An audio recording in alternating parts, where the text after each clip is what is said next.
This is Stevie Rochelle from Tough and Metal Sludge, your favorite website. You are locked and loaded on the Music Mania podcast.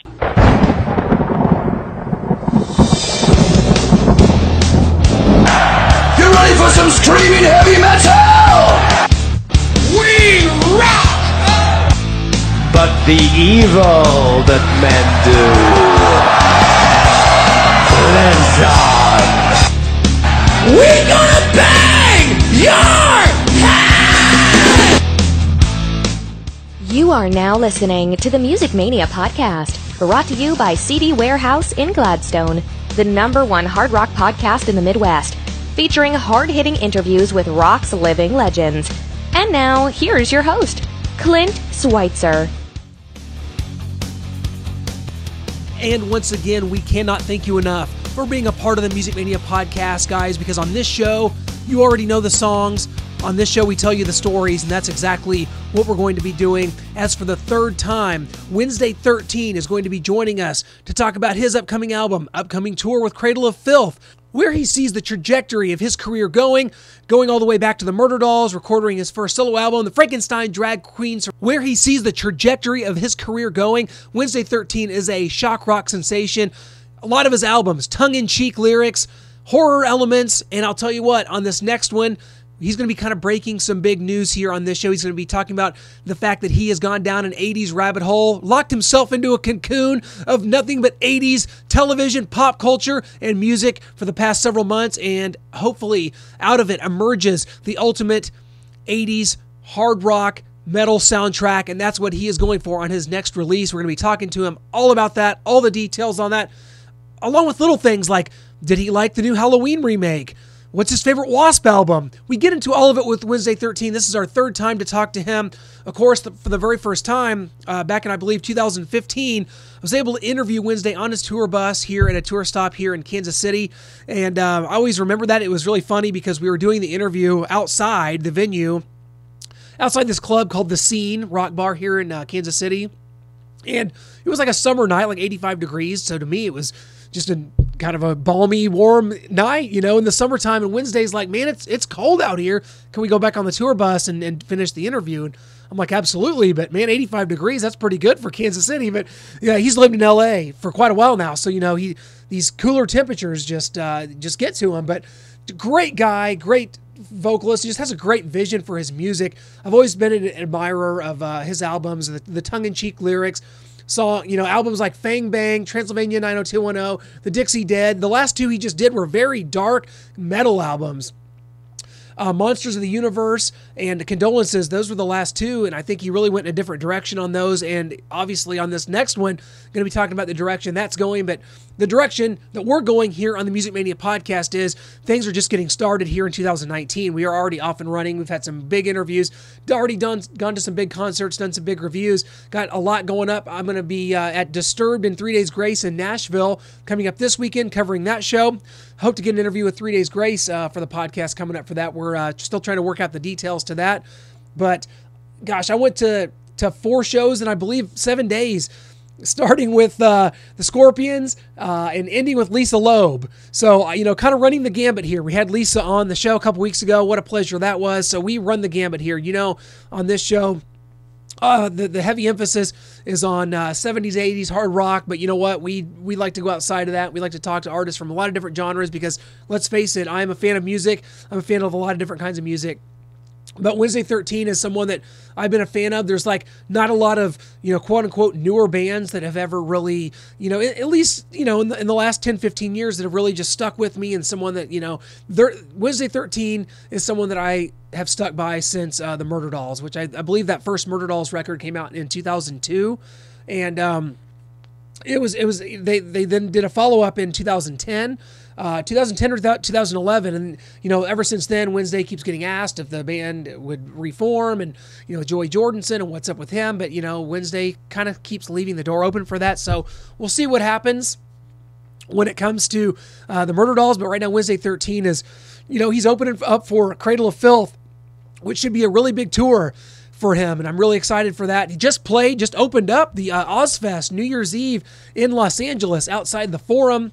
Had a big crowd show up early to get things started for Ozfest, which also featured like Rob Zombie and Korn and some others. Like, it was a big deal, that a one-off show. This is before Ozzy kind of took ill and has been in the hospital. We definitely wish Ozzy a safe and speedy recovery as his No More Tours 2 tour continues through the United States, and obviously things are heating up, man. Kiss, the End of the Road tour has begun. We had Bruce Kulick on the show a couple weeks ago talking about it, and we've seen the set list. We know what the show looks like. It looks absolutely stunning. Is there some lip syncing going on, or is there some, underhanded things happening to make the show sound a little better, look a little better? Yeah, it's probably true. We all know what Paul Stanley's vocal issues have been the last several years, and it looks like they're maybe giving him a little help on that, which I think Bruce Kulick alluded to that a couple weeks ago when we talked to him. They said, yeah, they'll get him through it. So we're kind of seeing exactly what that means by get him through it. So got that show coming up here on the 27th of February at the Sprint Center. So a lot going on. It's only February, and I'm already feeling so overwhelmed and so much going on. We got so many interviews planned. This is exactly the way I want it. So excited as this Music Mania podcast continues on into 2019. Always appreciate the feedback. You can tweet us at musicmania_show. And please hit that subscribe button on iTunes or Google Play, either way you choose to take in the show. If you have a smartphone, you have access to this show. We always appreciate it. So before we get to our interview with Wednesday 13, got to talk to you about our sponsor, CD Warehouse in Gladstone, Missouri. For over 22 years, a staple of the Northland. Guys, they buy, sell, and trade CDs, DVDs, vinyl, and more. Do not let the vibe of the old school record store go by the wayside. Visit them today. Tell them Music Mania sent you, and there will be a discount, or it's on us. Hey, Wednesday, it's Clint Schweitzer from Music Mania. How you doing, man? Hey, man, what's up? Hey, we really appreciate you joining us. It's been a while, and it's just great to have you back, man. How's everything been going? What's up, man? Everything is good. I have been in a 1980s cocoon for the past, 4 months. It started in September, but I pretty much cocooned myself into this 80s cocoon, and when we started writing for this record, and tomorrow I'm going to the studio for the final day to hand off everything to the engineer to begin the mixing process. Well, so that's awesome. after tomorrow, I can kind of have a little small break with my brain before the Cradle of Filth tour starts on March 7th. Well, you had talked about this upcoming album being kind of the ultimate horror album, and now you're talking about kind of the 80s influence. I mean, what can we expect here? I know you'd kind of slowly released a little information here and there, but man, this is blowing me away. I've got to know more. Yeah, well, I can only give a few details because I'm waiting to announce everything, because it's something I've really worked on hard, and I've done something that I haven't tried before with different things. I basically I made what I've called the horror movie soundtrack, so it sounds like you're listening to a movie, and I compare it to Creepshow because it's not a concept, it's not a movie, it's not one theme and you're following some guy. It's like the Creepshow was. It was 5-6 different stories of horror, all themed kind of together, but they weren't all intertwined. That's what sort of record is. So, but what I did this time is I'm kind of scoring music to my music, which that makes sense. It does.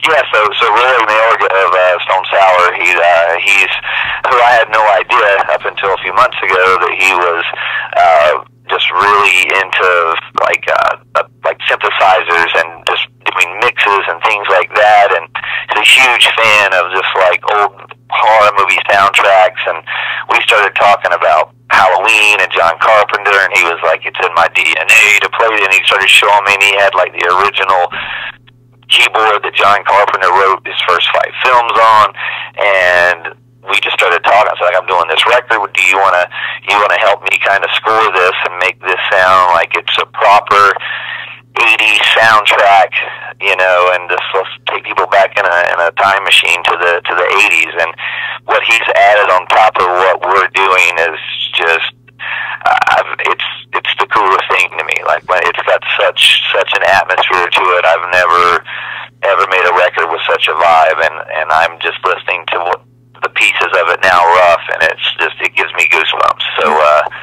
So in my mind, it's the ultimate horror record, and I hope the fans dig it as much as I am. This is awesome. As someone that's like you know, we've talked about it before, both of us being such fans. I mean, it's funny, I was just watching Sleepaway Camp 2 the other day. It's on Amazon Prime. It's free. Hey, why not? And, you know, there's like an Anvil song on there. They don't even know that the song's on the album, but like back then there was just so many memorable ones. Like, I always loved the Jason Live soundtrack. That's how I like discovered Alice Cooper as a kid. So like stuff like this is like how I discovered rock music. Right on. You know, watching Killer Clowns and seeing the Dickies video, and then seeing Freddy, and then seeing Dream Warriors, and then Vinnie Vincent Invasion for Nightmare 4, and then you know, it was always a rock band, and then Wasp knocked it out of the park for me with Screaming Till You Like It for Ghoulies, and you know, so it was just, you know, that went kind of hand in hand. It kind of became a theme that rock music and horror went together. At least that's how I computed it. And then when I got old enough to get a guitar and learn how to play, what did I do? I played what I know, and what I knew was horror movies, and I like rock music, so it was in the movies. So that's where it all started. So I just kind of went back to my roots, but I really went and, like, you know, almost like an actor gets, like a, you know, a method actor would just sort of live the vibe of the 80s. Like, I unplugged my internet, like, I unplugged my cable, so I won't watch any news, I don't know anything, I've just literally turned off everything. If it's not, like, about old horror films or, you know, sitcoms from the 80s, from Sanford and Son and Taxi and Silver Spoons, and I really just went back in this time machine, and honestly, I like it here. I don't think I'm going to get out. Even though I'm finished with the record, I think I'm still going to stay here. Yeah, I've comfortably lived there for pretty much my whole life, so I'm glad to know that there are others. So you're saying that I might not be the only one that's sitting around watching Sleepaway Camp 2. That's good to know. Yeah. Well, it's just, for me, you know, I think the last year has just been a whirlwind for me. It was my first year not drinking, and just kind of getting back to planet Earth, and kind of getting back to what I do, and you know, I really kind of realized I had sort of lost I won't say my love for it, but it wasn't anywhere as passionate and strong as I had for, like, horror films the way I did when I was, you know, when I was a teenager, you know, and I was starting to get bored with that, and it just seems like in the past, with this album and just kind of zoning out and only being in that world, it's just made me rediscover it. And I'm watching all these old shows like WKRP in Cincinnati that I liked as a kid, but I didn't understand the adult themes of it. Now I'm watching it going, whoa, I know what he meant now. You know, so it's just like, it's crazy. It's just like, it's literally opened up my brain to this world. I've surrounded what I call it, my little man cave, my little toy room is just nothing but G.I. Joe and He-Man and just 80s horror films and sitcoms. That's all I do all day long, and it's great, and it's put up such a cool vibe for me for this record lyrically, and just, so yeah, I can't wait. I really feel like I've made the ultimate, like, 80s soundtrack for, just like you said, when you would watch an old horror movie and a rock band would come in. Well, we're that rock band.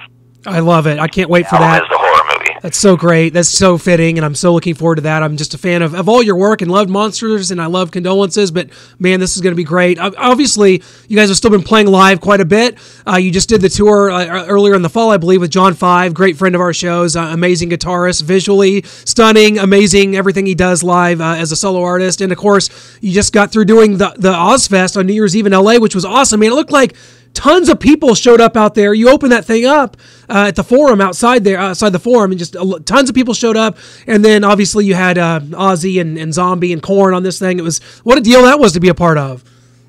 That was great, man. I mean, just to be included on that was great, because it wasn't a lot of bands. It wasn't like the original Ozfest when it first came out and there were 70 bands on it or something. You know, this was like a special, just like they've been doing in Mexico and Japan and stuff. It's just maybe 10 bands or 8 bands, I think. So it was cool, you know.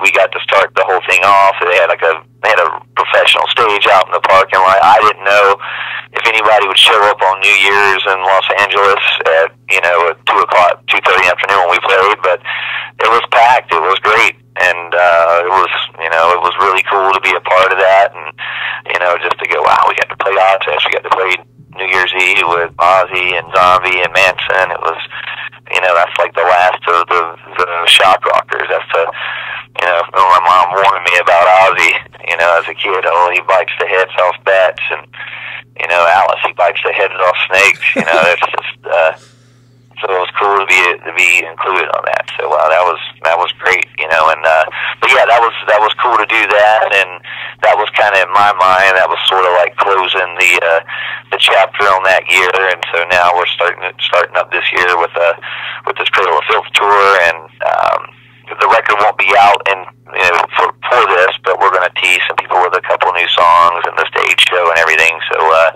it is an all new show. I'm not just giving you what you saw on the John 5 tour. So you're getting a brand new Wednesday show, and I'm excited to see it myself. Well, you guys also got the Raven Black out here on this thing, Cradle of Filth. This is insane. It starts here in Vegas in about a month, and it goes for quite a few dates. I mean, quite a few dates. Really good sized venues. Weeks, I believe. Yeah, this is going to be great. Cradle of Filth, man, is just one of those bands that's like, they were like early 2000s. They were just kind of part of the nomenclature in American metal. Then all of a sudden, like, you don't hear about them. It's like Cradle of Filth. This is awesome, and having them along with you. And I know you'd open up for Come Be Christ as well. So this is just another great experience for some good exposure for you guys. And heading on towards the record, this tour is going to be insane, man. No, it's perfect for us. I mean, Cradle of Filth is not what I would consider being our main target audience, but I do think that a lot of their fans would be into us that have never heard of us before, because Cradle of Filth definitely kind of crossbreed the waters with, the vampires kind of creep in there, along with the black metal people and stuff. So it's not so territorial where you are with certain bands where it's only this, you know what I mean? Like, it's kind of like Cradle of Filth kind of flies the freak flag for everybody, and with us being on board with it, that's just an extra flag. And I want to say Cradle of Filth, at one point, I think did they cover Hallowed Be Thy Name by Iron Maiden, and I was blown away. It was how good it was. Have you ever heard that?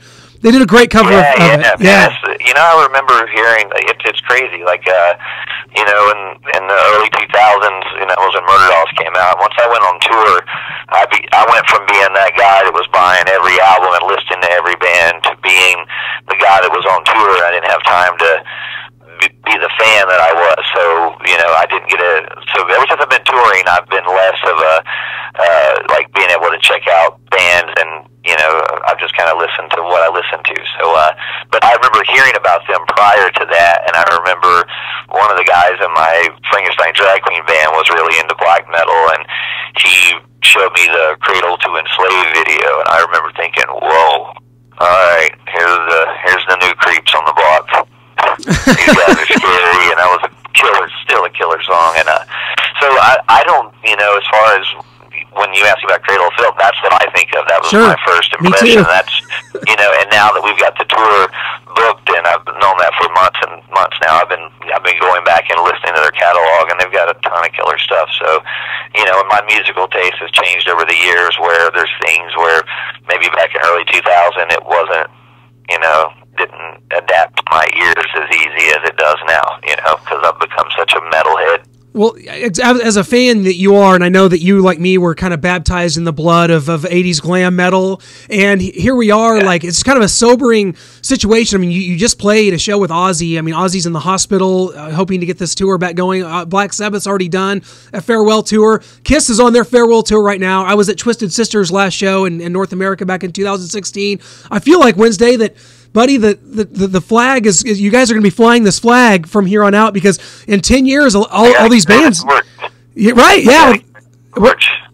So that's the, hopefully I and as long as I've made music, I will carry that torch, and, it doesn't look like Alice is ever going to die. He already died.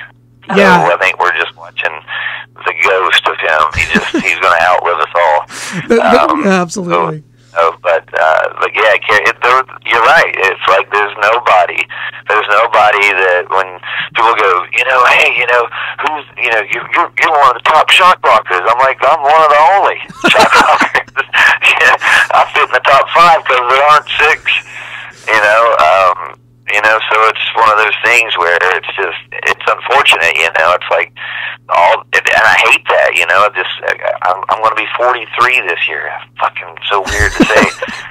But it's like, but at the end of the day, when I was 13 years old, I was staring at Ozzy and Alice and Blackie and Dee, and I was like, man, that's what I got to be, and that's what I turned out to, and now I'm hearing those guys retiring and calling it a day, and I'm like, I got to pick it up. I got to keep the fire burning. So, and I do, and I feel that. Like it may sound dumb to people, but that music means that much to me. And you can ask my girlfriend when I put on Wasp. It's a ritual. It's an experience. When I put on Live in the Raw, it's like, get the fuck out of my way. Absolutely. So I love that stuff. Well, I'll tell you what, this is great stuff. Wednesday, before we let you go, and I know you've got a lot coming up, got the tour starting, got a lot of interviews coming up, stuff to do with this album, and we're so excited about that. Before we let you go, we got our final 4 drum roll, 4 quick questions, and you just give us whatever comes to mind, my friend. All right, here we go. Okay. Painter David Gibraldi is opening for Kiss on the End of the Road tour. Why isn't it Wednesday 13? I don't know. I think Gene Simmons secretly loves me, and doesn't want anybody to know about it, so he can't be in a room with me. He can't resist me. Well, you can't be in a room with your girlfriend, that's for sure. We can't let that happen. I just watched a movie with him called Never Too Young to Die, where he played a she-male. He was a hermaphrodite. I remember that. So, movie I never knew about. So, his name was Ragnar. So that's amazing. I'll hang out with that Gene Simmons. I want to go on tour with that Gene Simmons. Well, okay. Question 2. Halloween 2018. Thumbs up or thumbs down? Thumbs up. Actually, I just unwrapped it because I just bought it. I thought it was cool. With that franchise, as you know, it's just went everywhere. But I really appreciated the new one. I love Jamie Lee Curtis in it. I love the nods to the original. So thumbs up or knives up. Oh, absolutely. Okay. Question 3. Favorite horror soundtrack of all time? Oh man. It's going to either be Halloween 3, Season of the Witch, or close tie, The Fog. No, Escape from New York. Ooh, that's Escape a good from one. New York has been one I've been listening to a lot. It's got a lot of, it sounds like a horror. If you didn't know it was for Escape from New York, it's got a lot more dimension to it than the Halloween stuff. So I really think that's one of Carpenter's best. And the jailbreak scene that they cut out of the movie is on the soundtrack, and it's so badass. Like I want that to be like our walk-on music now. It's so cool. That'd be that'd be awesome, actually. Okay, question 4: better Wasp album, the self-titled debut or Crimson Idol? Self-titled, and I have nothing against Crimson Idol, but man, the first few Wasp records, I've just become a Wasp head, and yeah, you'll see that soon. I'll give you a little hint. That's all I'm saying. I've become a Wasp head. You may hear some Wasp from us. I don't know. I would be a fan of that. I thought you'd honestly be more on board. Wasp by the window and whispered it to us. I thought you might be more on board with singer-songwriter Blackie from the Crimson Idol days. I mean, but I get it. I liked it, but no, I like the scary Wasp. I like when Blackie talked like a professional wrestler, and he was like, "How'd you like fuck like a beast?" He goes, "I put up a camera in my room, hit record, got the next day, made it rhyme, boom." Okay, so I guess we're gonna be looking. That's my Blackie. We're gonna be looking for some raw meat at the Wednesday shows coming up. I hope I'm not. It's like this before Watain. Can't wait. Wednesday 13, you are just an absolute jewel, my friend. You're one of our favorite guests. We first got you here in Kansas City. It was hilarious. It was like 85 degrees here and in the summer, and you played a show here. We started to do the interview outside, and you're like, "No, it's too cold. We got to go on my bus." I'm like, "Dude, you haven't lived in LA that long. Come on, it's 85 degrees." Yeah, we were on. I remember that. That's funny. That's great stuff, man. Hey, best of luck with everything. We'll talk again once the new album comes out. Can't wait for it. We'll see you out on the road somewhere with Cradle of Filth. I will make it out to one of these shows, probably Chicago, man. We'll catch you soon, brother. Excellent, man. We'll see you then. Thanks Take so care. much. Always a pleasure to catch up with our friend Wednesday 13. I tell you what, after talking to him, I'm so excited for this new album, and we're not sure exactly what the release date's going to be like on this, because he's got this tour with Cradle of Filth that starts March 7th, I believe, in Las Vegas and goes all the way through April. So, he's still getting the finishing touches here on this new album. The 80s influenced. I can't wait. I've always thought that'd be a great, just kind of another campy 80s sounding, 80s looking, because the packaging is very important to Wednesday 13. So I'd say his theatrics and the imagery surrounding this will definitely lend to that 80s style. It'll be interesting to see how that goes.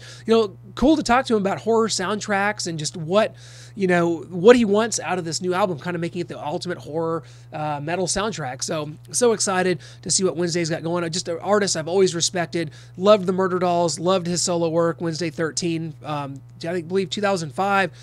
Transylvania, 90210, Songs of Death, Dying, and the Dead came out, and I was a huge fan of that sound. Very just high octane, kind of shock rock-esque, but the video for I Walked with a Zombie was always one that stuck out to me. I love the imagery in that, and just his homage to old school horror films has always been something that set him apart and made me a fan. So awesome to catch up with him. Guys, you can always go to our website, musicmaniapodcast.com. You can see all of our shows. They're archived right there. There's like 117 of them now. I mean, it's unbelievable. They keep letting us do this show, and we couldn't do it without you guys. So go on in there and check out some of our previous shows. Always hit the subscribe button. You can never miss a show. iTunes, Google Play, those are the best two mediums in which to subscribe to the show, depending on what kind of cellular device you have. Our shows are also archived on YouTube, for your convenience. If you're subscribed to the channel, Music Mania Podcast, we always appreciate it, guys. If you attend a concert, want to send some photos, want to do a review, hit us up. musicmaniapodcast@gmail.com is the way to do that. There's so much more coming up. I can't break the secret right now, because I've got some big interviews coming up, but I'm not quite sure in which order I'm going to be taping them. So, we got a little bit of intrigue coming up here on the show. Not sure the exact guess and which days they are going to air, so you're just going to have to stay tuned. Big things coming up. Music Mania Podcast. We always appreciate you guys. On this show, you know the stories. We tell you this. On this show, you know the music. We tell you the stories. And that's what we do right here on the Music Mania Podcast.